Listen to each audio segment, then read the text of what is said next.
సిలువను చూసిన ప్రతిసారి మనకు జ్ఞాపకం వచ్చి ఇంకొక ప్రాముఖ్యమైన అంశాన్ని, 5వ ప్రాముఖ్యమైన అంశాన్ని మనం జ్ఞాపకం చేసుకుందాం. When we look at the cross we see forgiveness. సిలువలో చాలా స్పష్టంగా మనకు కనపడేది ఏంటంటే క్షమాపణ, క్షమాగుణము. ఫర్గివ్నెస్ ఇస్ డివైన్, ఒక దైవికమైన గుణ లక్షణము క్షమాపణ. ప్రతి క్రైస్తవునిలో ఉండవలసినది, జీవితకాలం అంతా కూడా కనుపరుస్తూనే ఉండాలి. మనం దీనత్వాన్ని గురించి జ్ఞాపకం చేసుకున్నప్పుడు, ఒకప్పుడు తగ్గించుకున్నాను కాబట్టి ఇప్పుడు తగ్గించుకోక్కర్లేదు. జీవితం ప్రారంభంలో లేకపోతే ఉద్యోగం యొక్క ప్రారంభ దశలో ఆశీర్వాదం ప్రారంభమైనప్పుడు తగ్గించుకున్నానండి.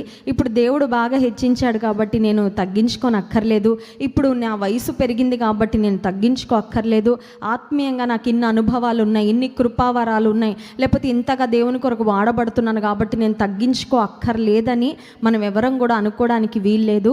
తగ్గింపు, దీనత్వము. నేను సాత్వికుడను, దీన మనసు గలవాడను గనుక మీరు నా యొద్ద నేర్చుకొనుడి, అప్పుడు మీ ప్రాణములకు విశ్రాంతి దొరుకును అని యేసయ్య చెప్పిన మాటను జీవితం అంతా కూడా నేర్చుకుంటూనే ఉండాలి, తగ్గించుకుంటూనే ఉండాలి అని మనం జ్ఞాపకం చేసుకున్నట్లుగానే క్షమాపణ అనే ఈ దైవికమైన లక్షణాన్ని ప్రభువును చూసి నేర్చుకున్న మనము మన జీవితకాలం అంతా కూడా క్షమిస్తూనే సాగాలి, క్షమిస్తూనే ముందుకు వెళ్ళాలి. యేసుక్రీస్తు ప్రభువారు when Christ spoke forgiveness from the cross, సిలువ మీద తన శక్తి అంతటిని కూడగట్టుకొని యేసుక్రీస్తు ప్రభువారు పలికిన మొదటి మాట, ఆఫ్ కోర్స్ మళ్ళీ గుడ్ ఫ్రైడే రోజున యేసుక్రీస్తు ప్రభువారు సిలువ మీద పలికిన 7 మాటలు మనం ధ్యానం చేసుకుంటాము.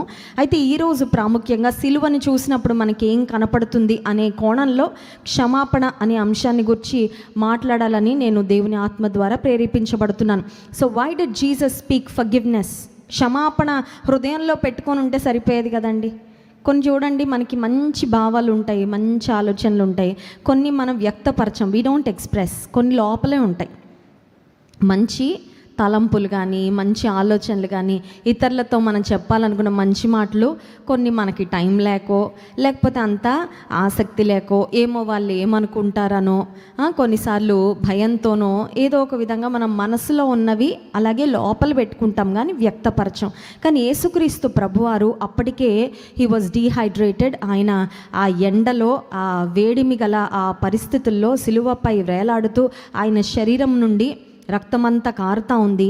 ఆల్రెడీ డీహైడ్రేట్ అయిపోయిన స్థితిలో, శక్తి లేదు. కానీ శక్తి అంతా కూడగట్టుకొని క్షమాపణను గూర్చిన మొదటి మాట ఆయన పలికినప్పుడు, ఆయన పలికిన మాట, తండ్రి వీరేమి చేయుచున్నారో వీరెరుగరు గనుక వీరిని క్షమించుము.